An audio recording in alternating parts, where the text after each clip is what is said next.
Thank you very much, and also thank you for the introduction, because I was just about deciding that I will change the perspective and the scope, starting from the ground level, because now we are having the framework strategy on the European level.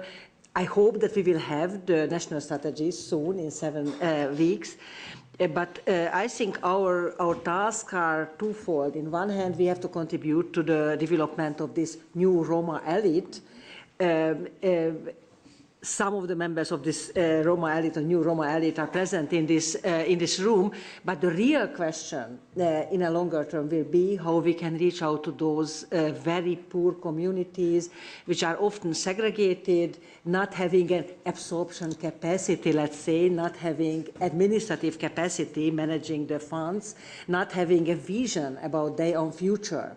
If we can reach out to these communities, then we will see a difference in some years. If we cannot, then it is, again, the EU funds and the national policies will just somehow have an effect on those who are not in this very desperate situation. And I think if we would like to see a difference in some years, then we have to change our whole funding policy and the methodology as well. Some of these changes are reflected in the new ESF regulation. Some of these changes we hope will be reflected also in the national strategies. But I think this change of funding philosophy and policy will be very important.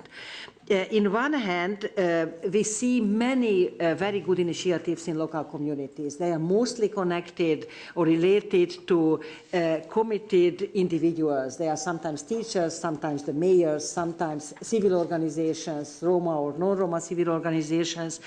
But these initiatives, although they are very positive, they are mostly not sustainable. They cannot grow because the fundings are mostly not helping the growing of these programs. If we would like to reach out, we cannot expect quick changes. A very long preparatory period is needed where someone, a social worker, a teacher, is there in the community, working with the Roma community, but also with the majority community, with the local decision makers, changing the attitude, because mostly the attitude is a real problem in the local community. It is one of the first questions, how we can fund someone which cannot be funded by the local community. As Bernard mentioned, the local communities are mostly very poor communities. They cannot sponsor this type of person who should be an outsider, because an outsider is needed to work with everyone in the community in one hand. We need a flexible funding, not more money, but a much more flexible funding. Sometimes the first step is replacing of a broken window, let's say. It is a crisis intervention. The local community cannot wait 1 year applying for a grant. Somehow this is mostly a huge grant. But this type of intervention should be the first in the community. Then eventually what is really needed, not a huge investment into a new building, but just to set up a shelter for the kids, which is warm enough during the winter, where there is someone who can help them preparing for the next day classes and so on. The salary should be covered, this type of shelter should be covered, sometimes some urgent intervention is needed. I think it should be also covered. Sometimes an expert should be paid who is an expert in agricultural production if there is some initiative. Sometimes transportation is a problem for taking jobs. Then a minibus is needed to take people to the next city where is an opportunity to have a job and so on.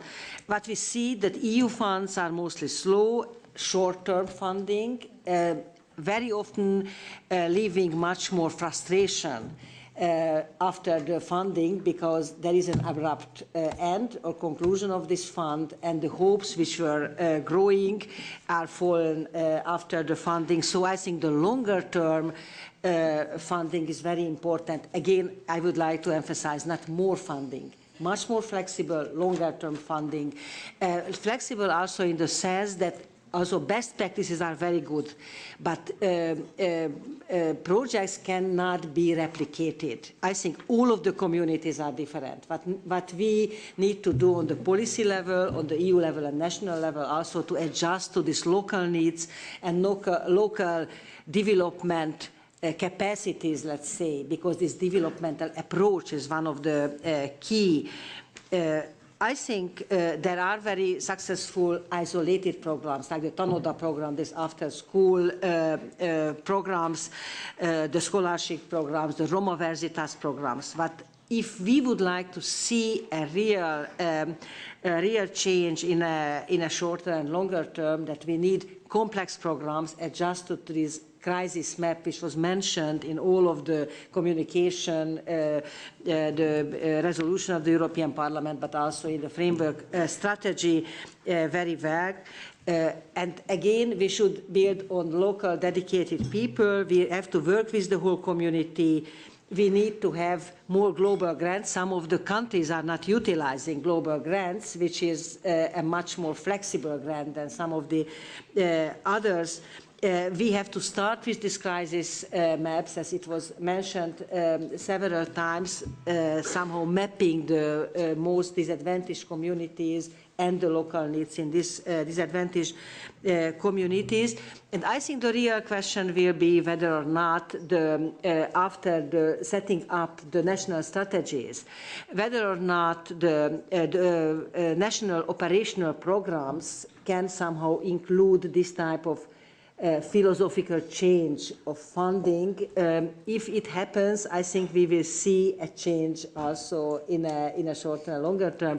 If we not, then it will happen the same also in the next multi-annual financial perspective, spending the money not on the most effective way, but somehow on the administrative level. I think we can see a difference, but not on the substantial level. You also mentioned conditionality. I know that there is a debate on conditionality, macroeconomic conditionality. I am absolutely sure that macroeconomic conditionality is not acceptable because it is pro-cyclical. It brings more difficulties for those who are also in a very difficult situation. Conditionality would be very important in terms of fighting against segregation in schools, segregation in housing, conditionality also not to fund so-called bad projects, not to improve the situation of these very poor communities. So I think there are tasks on the European level following this type of goals, on the national level, setting up operational programs on that way, because the national governments, the national bodies are responsible for this type of policies. And then if we are able to find these key role players in the local communities who can contribute to the improvement, and if we provide the support for these people on the local communities, I think then we can see a difference in some years. Thank you very much.